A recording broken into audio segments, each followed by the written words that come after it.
নিয়ে যান। তখন হযরত মুসা নবীকে বললেন, আপনি আমার সাথে ধৈর্য ধরতে পারবেন না। অকাইফা তাসবিরু আলা মা লাম তুহিতু বিহি খুবরা, যে আপনার নাই এই বিষয়ের ক্ষেত্রে ধৈর্য ধরবেন আপনি। মুসা নবী বললেন, সাতাজিদুনি ইনশাআল্লাহ সাবিরা ওয়ালা আসি লাকা আমরা, ইনশাআল্লাহ আপনি আমাকে ধৈর্যশীল পাবেন, আমি ধৈর্য ধারণ করব। এটা অর্জনের 3 নাম্বার শর্ত ধৈর্য, 1 নাম্বার আগ্রহ, 2 নাম্বার বিনয়, 3 নাম্বার ধৈর্য। ধৈর্য না থাকলে এটা অর্জন করা সম্ভব না।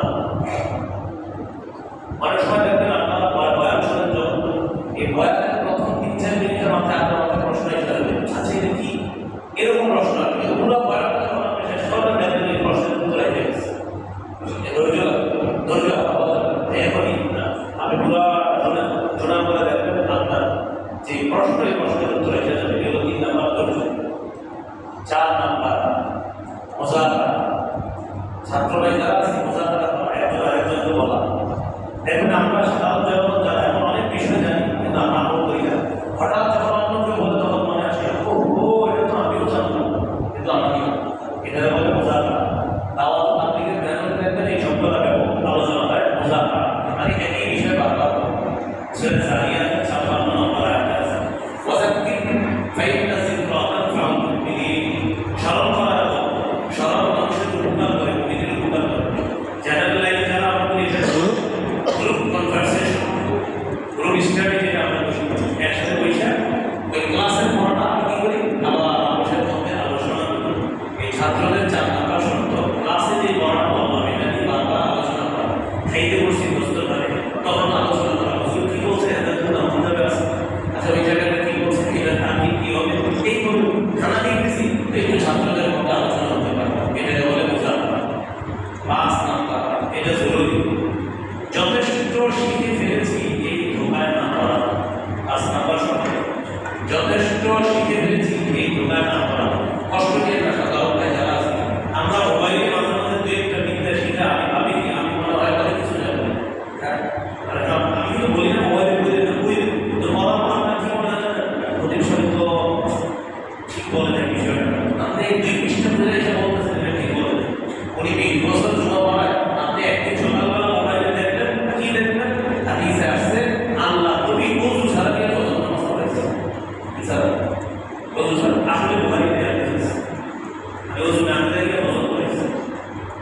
স্ত্রী আয়েশা সিদ্দিকা রাদিয়াল্লাহু তাআলা বলেন, ঘটনাটি নবী ওযু করে আস্তে করে এখন আসছে, আল্লাহ বলতে গেছে হুজুর আপনি ওযু করলেন, ওযু না করে ফজর পড়াইলেন। এখন আপনি কি করছেন, এই হাদিসটা দেখছেন সকালবেলা, দেখে আসতে মসজিদে ওযু ছাড়া আয়েশা নামাজ পড়াইছেন। নামাজের পর ইমাম সাহেব বললেন, হুজুর আসলে আপনি ওযু ছাড়া নামাজ পড়ছেন, আপনি গরম করে বলছেন কেন, বুখারীতে আছে ওযু ছাড়া নামাজ পড়েন। এই যে আপনি কি যে আপনি যেটা বললেন হজম করতে পারেন নাই, বদ হজম করছেন। এবং যথেষ্ট শিখে ফেলেছি দোকানে আমার, আপনি এটা পাওয়ার সাথে সাথে উচিত ছিল কি কোনো আলেমের স্মরণ হয়ে জিজ্ঞাসা করা, আচ্ছা নবীজি ওযু ছাড়া নামাজ পড়েছে, বিষয়টা বুঝে না। তখন আলেম আপনাকে বুঝে দিবে যে আল্লাহ নবী জবাব দিয়ে দিয়েছিলেন, শোনো মানুষের অন্তর আর নবীদের অন্তরের পার্থক্য আছে। তোমাদের অন্তর ঘুমায়, নবীদের অন্তর ঘুমায় না। তোমাদের অন্তর ঘুমায়, তোমরাও ঘুমাও, তাই তোমাদের ওযু আছে না নাই বুঝতে পারো না, তাই ঘুম থেকে উঠলেই তোমার ওযু করতে হবে। আর নবীদের অন্তর ঘুমায় না, তাই নবীরা বুঝতে পারে তাদের ওযু গেছে না আছে। আজকে ফজর পড়াইছি কেন ওযু ছাড়া জানো, আমার অন্তর যেহেতু ঘুমায় না, আমি জাগ্রত হওয়ার পরেও আমার এটা জানা ছিল যে আজকে আমার ওযু আছে, এই জন্য আমি ফজর পড়াইছি, কোনো সমস্যা হয় না। নবীদের চোখ ঘুমায়, অন্তর ঘুমায় না। নবীদের চোখ ঘুমায়, অন্তর ঘুমায় না। আমরা সাধারণ যারা আমাদের চোখ ঘুমায়, অন্তর ঘুমায়, তাই আমরা ওযু করা লাগে। নবীদের চোখ ঘুমায়, অন্তর ঘুমায় না, তাই তারা বুঝতে পারে আমার ওযু আছে না নাই। এর ব্যাপারে যথেষ্ট দলিল আছে, বুখারীর আর হাদিস আছে। এক, নবীজি একদিন ঘুমায় গেছে, নবীজির মাথার কাছে পায়ের কাছে ফেরেশতারা এসে আলোচনা করছে।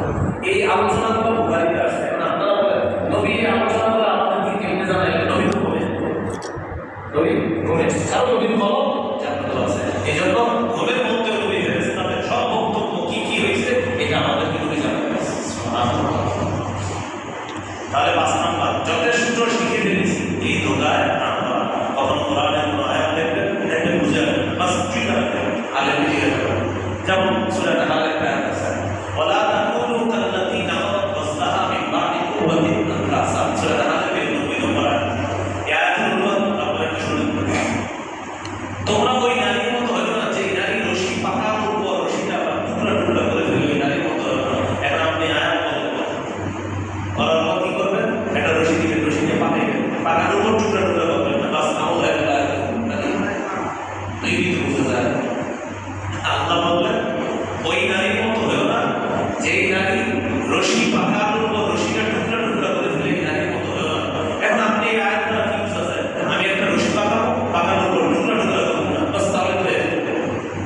আল্লাহ কি বুঝেছেন জানেন?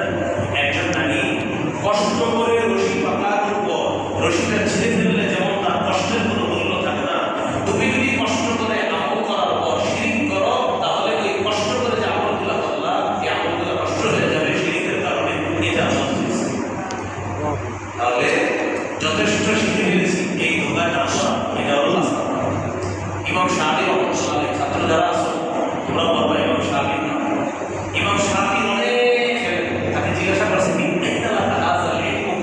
আপনার এত বিদ্যা কিভাবে অর্জন হলো? তিনি বললেন তিন কারণ। আমি কখনো নিজের বিদ্যার উপর ভরসা করি না। 2 নাম্বার আমি দেশে দেশে সফর করছি। 3 নাম্বার আমি গাদার মতো ধৈর্য ধারণ করছি। এই 3 কারণে আল্লাহ আমার এত বিদ্যা দিয়েছে। 1 নাম্বার আমি আমার বিদ্যার উপর ভরসা করি নাই। 2 নাম্বার আমি দেশে দেশে সফর করছি। 3 নাম্বার আমি গাদার খাটুনি কাটছি, এই জন্য আল্লাহ আমাকে বিদ্যা দান করছে। এই জন্য দেখেন আমরা ধর্মীয় বিদ্যাটাকে এখন একদম মানিবাদের মতো বানায় ফেলছি সবাই। সমস্ত বিদ্যার জন্য আমরা কত কত জায়গায় যাই, কত সার্টিফিকেটের জন্য আমরা ঘুরতে থাকি। অথচ ধর্মীয় বিদ্যাটা আমরা এটা ভাবি কি একটা একটা সহজ বিষয়, আমি ঘরে বসে বসে দেখলাম হয়ে গেল, বিষয়টা এমন না। ধর্মীয় বিদ্যা এটা সবচেয়ে শ্রেষ্ঠ বিদ্যা, দামি বিদ্যা। এ হলো 5 নাম্বার। যথেষ্ট শিখে ফেলেছি, এই দোকায় না করা। 6 নাম্বার উস্তাদের থেকে ধর্মীয় বিদ্যা শিখতে হবে, না হলে মত। এটা 6 নাম্বার শর্ত, উস্তাদ লাগবে। তবে নবীজি একদিন বললেন হুজুর এই কথা লাগে বাবা, এই হাদিসটা ভালো করে শোনা। এই শোনো তোমরা, এলেম চলে যাওয়ার আগে এলেম শিখে নাও। সাহাবীরা বললেন হুজুর এলেম চলে যাবে কিভাবে? আমাদের কাছে তো আল্লাহর কোরআন আছে, কোরআন থাকতে পারে, এলেম চলে যাবে কিভাবে? নবীজি বললেন না, বনি ইসরাঈলের কাছে তো তাওরাত ইনজিল ছিল, ওই তারা তো অভ্রষ্ট হয়ে গেল, কিতাব তো ছিল তাদের মাঝে।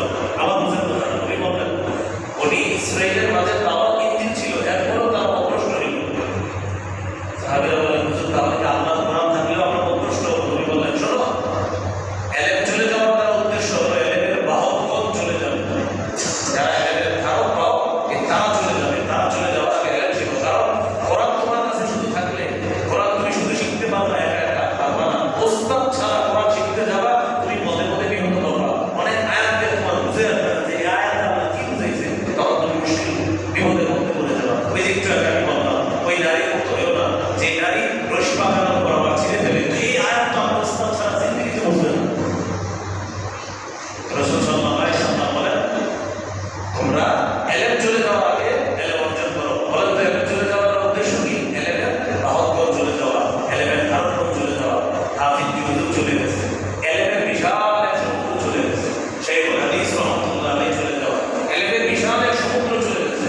মুফতি আমিনী রাহিমাহুল্লাহ, শাইখুল ইসলাম আল্লামা আহমদ শফী, আল্লামা হাফিজ জুনায়েদ নবরুদ্দি, ওনারা চলে যাওয়া, এলেমের এক এক সমুদ্র চলে যাওয়া। নূর হুসাইন কাসিমি রহমাতুল্লাহ আলাইহি এলেমের এক খাজানা ছিলেন উনি, এই এরকম চলে যাওয়া, আস্তিরা চলে যাওয়া। কিন্তু আমরা এখন ভাবি কি যে না আমি তো ভালো বুঝি, এরকম ভাবি। তো এটা মনে রাখবেন, আমার নবী বলছেন এলেমের বাহকগণ চলে যাওয়া মানে এলেম চলে যাওয়া। নবীর কথাই চূড়ান্ত সত্য কথা। বুখারীর 100 নম্বর হাদিস, একদম বলে বলে 100 নম্বর 100।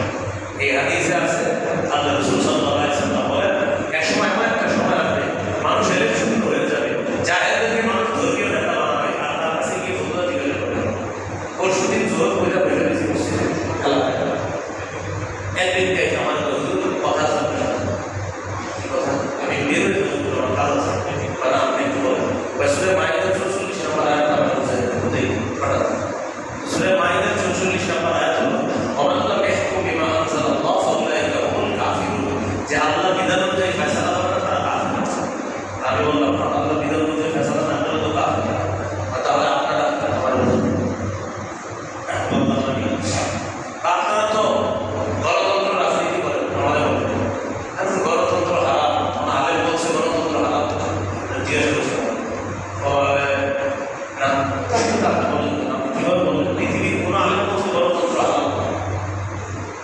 তাহলে গণতন্ত্র রাজনীতিতে আছে, বললাম আপনার পকেটে টাকা আছে, বলেন টাকাটা কি লেখা আছে? নিচে লেখা গণপ্রজাতন্ত্রী বাংলাদেশ সরকার।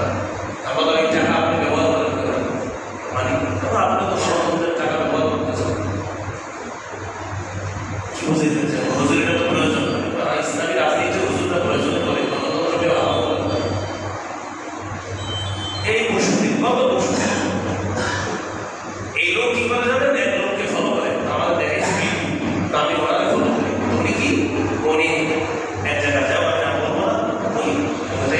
উনি কি আলেম? কয় না উনি আলেম না। উনি আলেম না, ঠিক আছে হুজুর উনি আলেম না হইলেও আপনাদের মতো গণতন্ত্র বুঝাবি না মনে বলতেছে। আমি উনি যে বয়ানটা দিতেছে কোথায়? টাউন হল মাঠে। আমি টাউন হল ময়দানে উনি যে বক্তৃতাটা দিয়েছে অনুমতিটা কে দিয়েছে? বা পুলিশ। আমি তো পুলিশ তো গণতন্ত্রের পুলিশ, তো গণতন্ত্রের অনুমতি নিয়েই তো টাউন হল ময়দানে আপনি বক্তৃতা দিতেছেন। আপনার কথা বুঝতেছেন? পুলিশ যিনি বাংলাদেশ সরকারের পুলিশ না, তো পুলিশের অনুমতি দিলে আপনাদের গণতান্ত্রিক অনুমতি নিয়ে আপনি ওখানে ভাষণ দিতেছেন। কয়টা তো প্রয়োজন, এই তো বুঝে আসছে প্রয়োজন, আলেমরাও প্রয়োজন, ইসলামী রাজনীতি করে কেউ কোনোদিন বলে নাই যে গণতন্ত্র হারাম। আপনি যেমন প্রয়োজনে টাকা রাখতেছেন, গণতন্ত্র যদিও আপনি হারাম করেন, কিন্তু উপায় নেই, বাংলাদেশে থাকতে হলে এই টাকা নিয়ে চলতে হবে। এখন বাংলাদেশের যে ব্যবস্থা, এই ব্যবস্থায় তাদের মোকাবেলার জন্য সংসদে কিছু আলেমের যাওয়া প্রয়োজন। এই জন্য আলেমরা প্রয়োজনে ইসলামী রাজনীতি করে। উনি আর কথা বলতে পারেন, উনি নিয়োগ করেছিল আসর পর্যন্ত আসতে ঘটায়। আমি 2 প্রশ্ন করছি, আমি উত্তর দিতে পারবো কেন জানেন?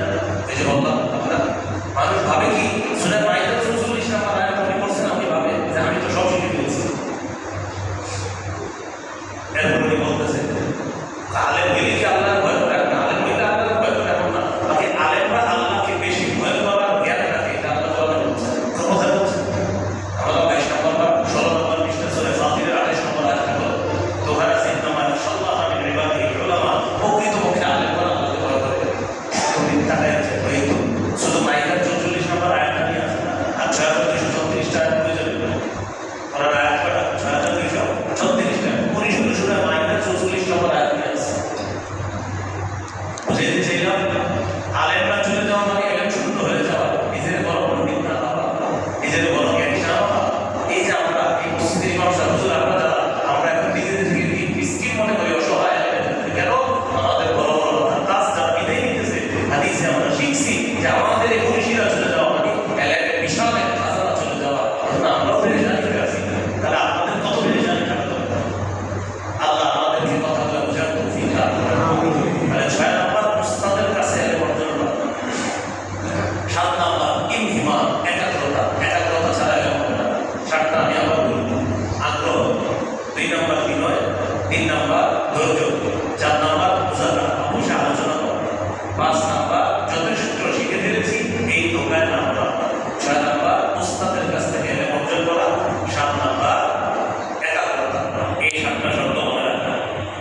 ছাত্র ভাই যারা আছেন, এটা শুধু আপনাদের জন্য যেটা বলবো, এলেম অর্জনের বাহ্যিক 3টা উপকরণ আছে, আভ্যন্তরীণ 3টা উপকরণ। বাহ্যিক 3 উপকরণ মুতাআলা, দর্শে উপস্থিতি, তাকরার। 1 নম্বর মুতাআলা, প্রতিদিন যে সবকটা হুজুর পড়াবে এটা করে আসা। আগামীকাল হুজুর যেটা পড়াবে এটা দেখে আসা, এরকম পুরো বুঝে আসার চেষ্টা করা, এটা মুতাআলা। 2 নম্বর প্রতিদিন ক্লাসে উপস্থিত থাকা। 3 নম্বর তাকরার করা।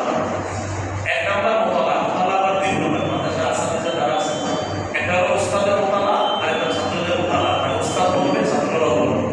উস্তাদের মুতাআলা এটা আবার 3 প্রকার, একটা হলো দর্শী মুতাআলা, আর একটা ফরমি মুতাআলা, আর একটা হলো কোরআন সুন্নাহ ব্যাপক মুতাআলা। এটা বলে তাফাক্কুহ ফিদ্দীন।